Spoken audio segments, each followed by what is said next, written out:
ये वीडियो केवल शैक्षिक और जानकारी देने के उद्देश्य से बनाया गया है। ये किसी भी प्रकार की बाय सेल रिकमेंडेशन नहीं है। स्टॉक मार्केट में निवेश और ट्रेडिंग जोखिमों के अधीन है, इसलिए निवेश करने से पहले अपने फाइनेंशियल एडवाइजर से सलाह अवश्य लें। मेरी ट्रेडिंग स्टाइल साप्ताहिक टाइम फ्रेम पर आधारित है, जहां एक कैंडल एक सप्ताह का प्रतिनिधित्व करती है। मैं लंबी अवधि के रुझानों को पकड़ने की कोशिश करता हूं, जिससे निचले टाइम फ्रेम की तुलना में शोर कम होता है और गलत ब्रेकआउट कम होते हैं। धैर्य सबसे जरूरी है और साप्ताहिक चार्ट बड़े ट्रेंड को दिखाता है। मैं ऑल टाइम हाई ब्रेकआउट पर ट्रेड लेता हूं, जब कोई स्टॉक अपने जीवन का सबसे ऊंचा प्राइस तोड़ता है। ये एक मजबूत बुलिश संकेत है, क्योंकि पुराने विक्रेता निकल चुके होते हैं और सप्लाई कम होती है, जिससे गति तेजी से बन सकती है। मैं साप्ताहिक क्लोजिंग को ATH के ऊपर बढ़े हुए वॉल्यूम और एक सकारात्मक मार्केट ट्रेंड देखता हूँ। दूसरा है 52 वीक हाई ब्रेकआउट, जब स्टॉक पिछले 1 साल का उच्चतम स्तर तोड़ता है।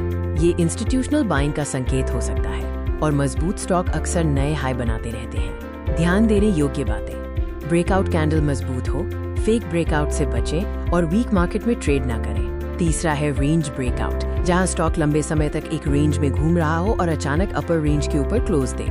वॉल्यूम बढ़ने पर ब्रेकआउट मजबूत माना जाता है। एक उदाहरण है 6 महीने का कंसोलिडेशन, जिसके बाद वीकली ब्रेकआउट होता है।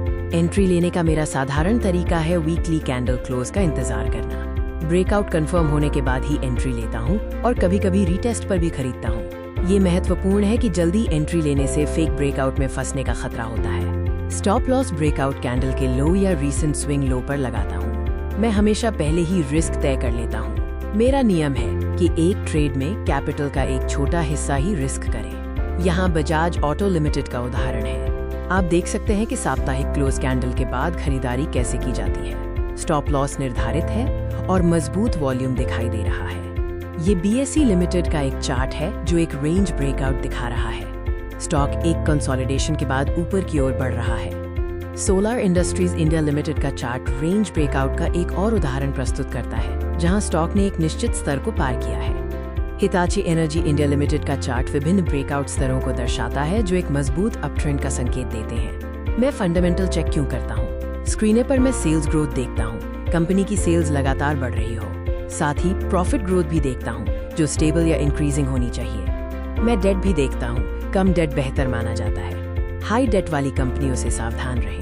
ROE ROCE से पता चलता है कि कंपनी कुशलता से पैसा इस्तेमाल कर रही है या नहीं। प्रमोटर होल्डिंग से प्रमोटर का कॉन्फिडेंस झलकता है। यहाँ बजाज ऑटो लिमिटेड के प्रमुख फंडामेंटल मैट्रिक्स दिए गए हैं, जिसमें market cap, stock PE, ROCE, sales growth और प्रॉफिट ग्रोथ शामिल हैं। आइचर मोटर्स लिमिटेड के फंडामेंटल मैट्रिक्स जैसे ROCE, ROE, सेल्स ग्रोथ और प्रॉफिट ग्रोथ आपको कंपनी के प्रदर्शन का आकलन करने में मदद करेंगे। यहाँ BSE लिमिटेड के फंडामेंटल डेटा का अवलोकन है। इसमें स्टॉक PE, ROCE, ROE और विभिन्न विकास दर शामिल हैं। सोलर इंडस्ट्रीज इंडिया लिमिटेड के डेटा में मार्केट कैप, करंट प्राइस और महत्वपूर्ण अनुपात जैसे स्टॉक PE और ROCE दिए गए हैं। हिताची एनर्जी इंडिया लिमिटेड के फंडामेंटल मैट्रिक्स भी महत्वपूर्ण हैं, जिनमें स्टॉक PE 156 और मजबूत प्रॉफिट ग्रोथ शामिल है। मेरा एग्जिट स्ट्रैटेजी क्या है? मैं 10 वीकली EMA के नीचे रेड कैंडल क्लोज होने पर या स्विंग लो ब्रेकडाउन होने पर एग्जिट करता हूँ।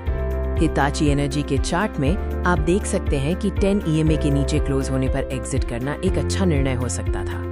यहाँ एक और उदाहरण दिया गया है, जो 10 EMA के नीचे एग्जिट का महत्व दिखाता है, जिससे लाभ सुरक्षित रहता है। ये चार्ट स्विंग लो ब्रेकडाउन पर एग्जिट करने का उदाहरण दिखाता है, जो ट्रेंड रिवर्सल पर स्टॉप लॉस को ट्रिगर करता है।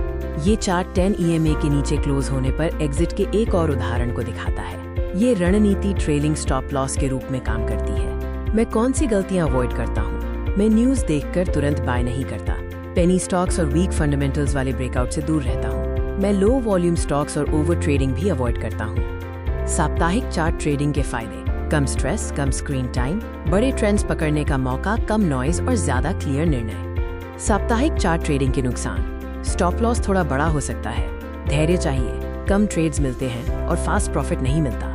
मेरी ट्रेडिंग चेकलिस्ट में weekly breakout, volume increase, strong sector, sales growth, profit growth, low debt, positive market trend और अच्छा रिस्क रिवॉर्ड अनुपात शामिल है। अंतिम संदेश: मजबूत स्टॉक्स अक्सर नए हाई बनाते हैं। टेक्निकल और फंडामेंटल दोनों जरूरी हैं। धैर्य और डिसिप्लिन आपकी सबसे बड़ी ताकत है। रिस्क मैनेजमेंट के बिना ट्रेडिंग खतरनाक हो सकती है।